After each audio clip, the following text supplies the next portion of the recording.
Monsieur Rizzo, bonjour et bienvenue au sein de l'AELA. Qui êtes-vous, Monsieur Rizzo? Merci de m'accueillir d'abord, parce que quand je suis entré, ça m'a fait penser à un campus à l'américaine, au Rochester IT, avec le parking devant, les bâtiments, les classes, c'est exactement comme ça, c'est magnifique. Alors je suis un parent bruxellois qui a 3 enfants. J'ai enseigné toute ma vie, d'abord de l'informatique aux adultes. Donc j'ai 2 passions, c'est la pédagogie et l'informatique. Donc forcément, j'étais amené à enseigner de l'informatique. D'accord. Et puis j'ai créé mon entreprise de formation en informatique. Donc j'ai formé beaucoup d'instructeurs, j'ai fait énormément de développement en termes de comment apprendre sur le web pour les programmeurs. Et puis j'ai revendu tout ça avec bonheur à des Américains. Et puis à un moment donné, j'ai eu l'occasion de me dire, mais qu'est-ce que je veux faire dans la vie à 40 ans? C'est un petit peu classique, je suis désolé. Et je me suis dit, mais quand même, le système scolaire, est-ce que tout ce que j'ai imaginé, tout ce que j'ai mis en œuvre avec des adultes, est-ce que ça marcherait avec des enfants? Et donc, ma première démarche a été de me dire, mais plein de gens se sont déjà intéressés à ça, des gens de terrain qui ont beaucoup à m'enseigner. Donc, j'ai commencé par lire tout ce que j'ai pu trouver et à rencontrer toutes les personnes qui voulaient bien partager avec moi leur expérience. Ça a duré environ une année.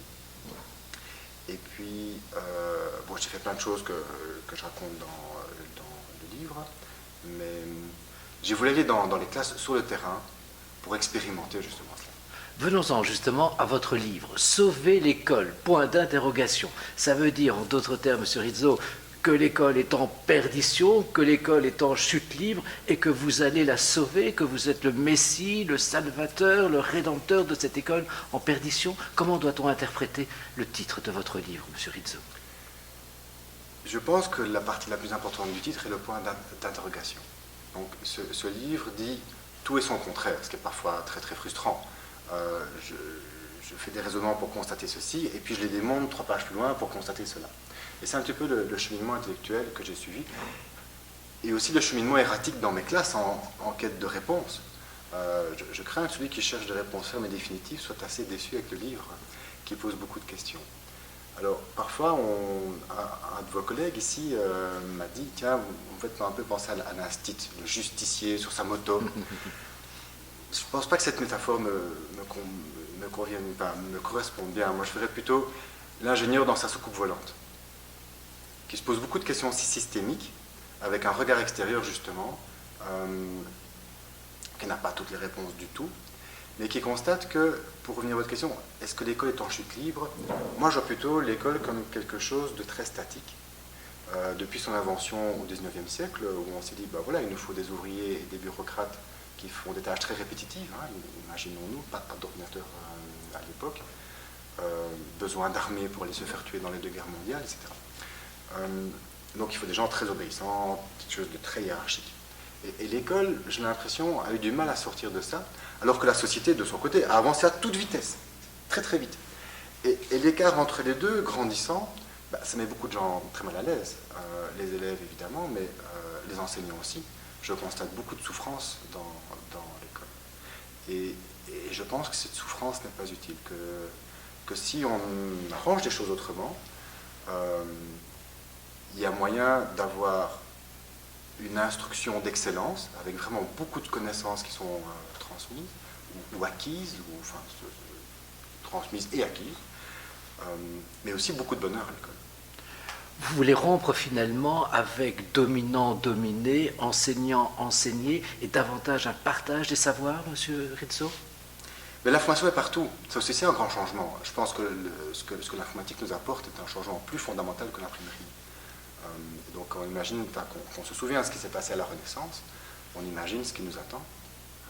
Enfin, on essaye d'imaginer parce qu'on ne sait pas du tout en fait. Ce qu'on peut savoir, c'est des grandes tendances, et ça je le constate partout dans le monde, tous les gens me le disent. Il semble que quelque chose doit changer, même les acteurs dans l'école me le disent, mais ils ne savent pas très bien vers quoi. Et c'est ce que ce livre essaie de montrer justement, en partant du terrain, en constatant avec les enfants différentes expériences qui fonctionnent ou qui ne fonctionnent pas, en mettant des citations d'auteurs un petit peu et là, pour moi, la faute systémique qui est faite à beaucoup d'écoles aujourd'hui, et c'est de là pour moi que par le malaise, et autour on peut broder, on a les symptômes d'échec, de redoublement, de problèmes de mixité. Pour moi, la faute au départ, c'est le postulat. Tous les élèves d'un certain âge apprennent en même temps la même chose, à la même vitesse, et passent le même examen à la fin de l'année. Alors quand on donne à un prof du secondaire, par exemple, une classe extrêmement hétérogène, certains qui ne savent pas leur table de multiplication et d'autres qui font des équations à deux inconnus, en première secondaire, et qu'on dit aux profs, en plus, ils doivent tous passer le même examen à la fin de l'année, ben, évidemment, c'est beaucoup de souffrance et pour les élèves et pour le prof. Donc, si on casse ce postulat de départ, qui est tout le monde à la même vitesse, et qu'on dit avancez chacun à votre vitesse, on remarque que les plus rapides vont 3 fois plus vite que les plus lents, et qu'on peut exiger des deux de faire 80% à chaque point appris, plutôt que juste 50%, et de prendre plaisir à ça. On revient au préceptorat alors, monsieur Rizzo. L'enseignement individuel, individualisé, je m'occupe de cet enfant, puis de cet enfant, c'est du préceptorat. Mais quand il y a quelques années, j'écoutais à la radio ou à la TV parler d'enseignement différencié, c'est ça que j'imaginais. J'imaginais un malheureux prof qui court comme une poule sans tête, a fait des cours particuliers, une trentaine d'élèves, oh, 20 élèves c'est trop, 30 élèves, impossible, etc. Évidemment, c'est pas possible. Donc, ce que je propose dans le livre, et ce que j'ai très vite dû mettre en œuvre, ce sont des classes mutuelles, c'est-à-dire les élèves qui enseignent aux élèves. Et là, le fait que certains soient plus avancés que d'autres est une force. Donc, plutôt que de combattre cela en disant va pas trop vite, fais un exercice de je ne sais pas quoi, occupe-toi, fais 20 pompages, ça t'apprendra à aller trop vite.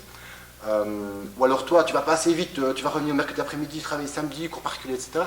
Non, c'est de dire, plutôt que de combattre cette différence de vitesse, c'est de l'utiliser comme force au sein de la classe pour stimuler l'apprentissage, et donc des élèves qui apprennent aux élèves.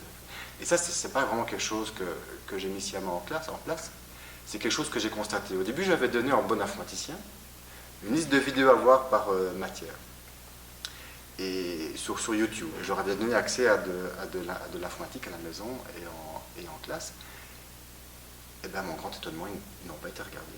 Très peu. Ils ont préféré s'expliquer l'un l'autre, trouver quelqu'un qui avait déjà compris, et vivre ça socialement, finalement.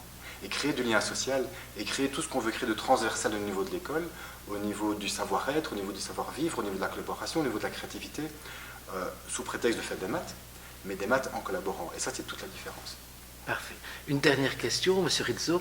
J'ai vu la couverture de votre livre et je m'interroge. Je vois des personnes, des personnages porter un sommet, un pic comme ça, une montagne, même enneigée si je ne me trompe, et je me demande ce que vous avez voulu signifier. C'est un peu le mythe de Sisyphe, c'est-à-dire une pierre qui roule et qui revient constamment et de façon tout à fait éternelle, ou bien des hommes, justement, qui portent ensemble un poids, un fardeau, un sommet. Je ne sais pas vraiment comment interpréter votre couverture, monsieur Rizzo. La couverture de votre livre, en tout cas. Tout à fait. C'est une excellente question. Enfin, c'est une question qui me parle, en tout cas. On compare souvent le système scolaire à un paquebot. Où il faut décider 50 ans à l'avance d'aller à gauche pour que ça aille peut-être à gauche. Et donc avec les ministres qui défilent, je sais pas, la durée de vie d'un ministre dans nos pays européens au niveau de l'éducation, c'est très difficile.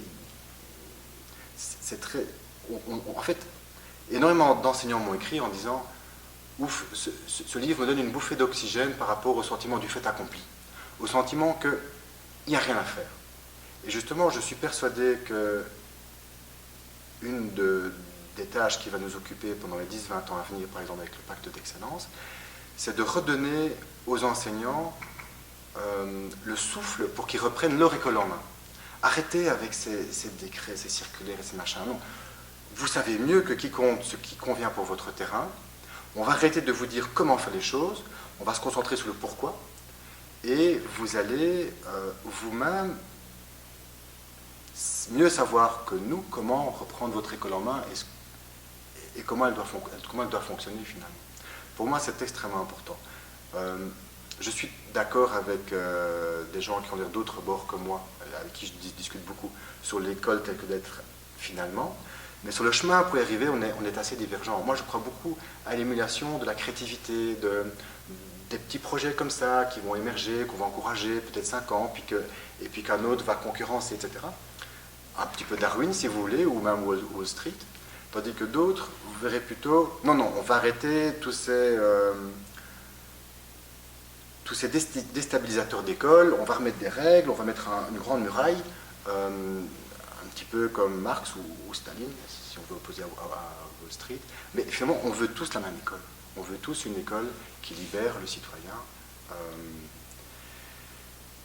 En fait, c'est la raison pour laquelle Montessori, De Crowley, Freinet, etc. ont créé le mouvement d'éducation nouvelle au lendemain de la Première Guerre mondiale. On ne veut plus d'armée de citoyens obéissants. Et là, justement, sur la couverture, c'est une bonne armée qui porte la montagne. Ce sont des profs innovants qui essayent de porter la montagne depuis la base et qu'il ne faut surtout pas décourager et qu'il faut encourager. On voit vite qu'il faut mettre quelque chose en renfort de cela pour les stimuler. J'interviens de temps en temps dans des écoles où on demande de venir pour calmer des conflits, où certains profs innovants veulent faire comme dans mon livre, et puis ça va vexer d'autres. Donc je rappelle clairement que mon prof qui m'a le plus marqué en primaire, qui m'a vraiment inspiré, c'est un monsieur tout petit, avec des cheveux gris, qui a participé à la Deuxième Guerre mondiale, qui a une espèce de cache-poussière gris, qui parle beaucoup et qui ne fait pas beaucoup d'éducation nouvelle. Mais ce gars était fabuleux. Et donc, leur dit, ben oui, il y a peut-être des manières d'enseigner différentes, et c'est pas grave. Mais il faut quand même soutenir l'innovation pour que cette école puisse rattraper un petit peu son écart avec la société. Un tout grand merci, vraiment. Merci beaucoup. Ben, merci de m'accueillir. Merci.